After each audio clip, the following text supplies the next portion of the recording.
Bonjour, bonjour, peuple racheté de Dieu. Que le Seigneur vous bénisse ce matin. Que le Seigneur vous accompagne dans toutes vos activités.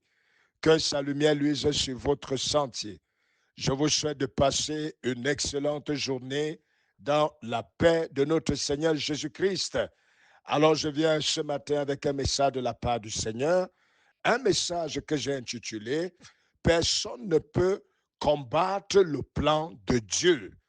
Personne ne peut combattre le plan de Dieu. Alléluia. Bien-aimés, ce matin, ceci est une vérité établie dans la parole de Dieu, à savoir, lorsque Dieu a un plan à accomplir sur la terre, lorsque Dieu est en train de réaliser un projet sur la terre, il n'existe aucune opposition humaine, aucune opposition circonstancielle, aucune opposition de ce monde qui soit à mesure de s'opposer à ce plan. Alléluia. Bien-aimé, je ne suis pas en train de dire que le plan de Dieu ne peut pas connaître des turbulences. Oui, les plans de Dieu connaissent souvent des turbulences. Et je voudrais même dire quelque part, la Bible déclare que ce qui vient de Dieu est souvent persécuté. Oui, est souvent persécuté, mais ne peut jamais être abattu. Est souvent persécuté, mais ne peut jamais être anéanti. Alléluia. C'est pourquoi, bien-aimé, ce matin, rassure-toi que tu es dans le plan de Dieu. Rassure-toi que ta vie est dans le plan de Dieu. Rassure-toi que ta destinée est dans le plan de Dieu.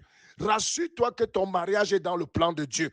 Bien-aimé, si c'est le cas, je vais te dire ce matin, quelles que soient les persécutions que tu rencontres, quelles que soient les oppositions que tu rencontres, tu ne tomberas pas. Alléluia. Ce mariage n'échouera pas. Alléluia. Ce projet ne tombera pas. Alléluia. Ta vie n'échouera pas. Alléluia. Car ce qui est de Dieu doit toujours triompher. Les plans de Dieu ne tombent jamais à l'eau dans le nom puissant de Jésus. Alléluia.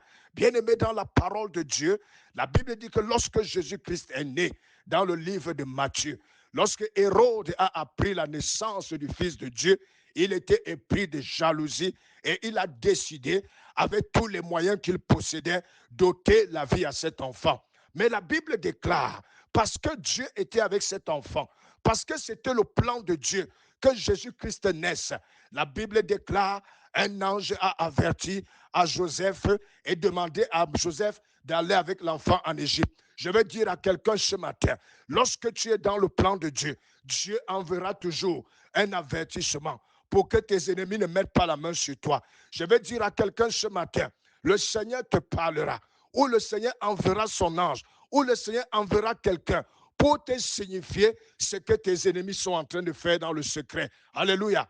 Et la Bible dit que lorsque Joseph est retourné, il est parti en Égypte. Et pendant qu'il était en Égypte, la seule chose que Hérode n'avait pas calculée, c'était la mort. Parce que la Bible dit que la mort s'en est prise à lui. Et lorsqu'il est mort, la Bible dit que Dieu a envoyé son ange demander à Joseph de retourner avec l'enfant en Israël. Pourquoi en Israël? Parce que c'était la terre où Jésus devait rendre ministère. Alléluia. Bien-aimé, même si l'ennemi essaie de te confisquer ton lieu de grandeur, ton lieu de bénédiction, bien-aimé, l'ennemi ne peut pas garder ce lieu de bénédiction.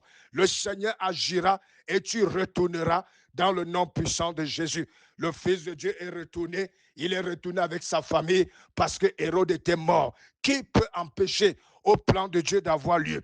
Quelle est cette circonstance? Quelle est cette puissance? Quelles sont ces personnes? Bien-aimé, ce matin, je te rassure, ça n'existe pas. Et je veux t'annoncer ce jour, tu vas réussir au nom de Jésus. Peu importe les persécutions, tu vas réussir au nom de Jésus. Peu importe les tribulations, tu vas réussir, car ta vie est dans le plan de Dieu, au nom puissant de Jésus. Que le Seigneur te bénisse ce matin. Shalom, shalom, shalom, shalom.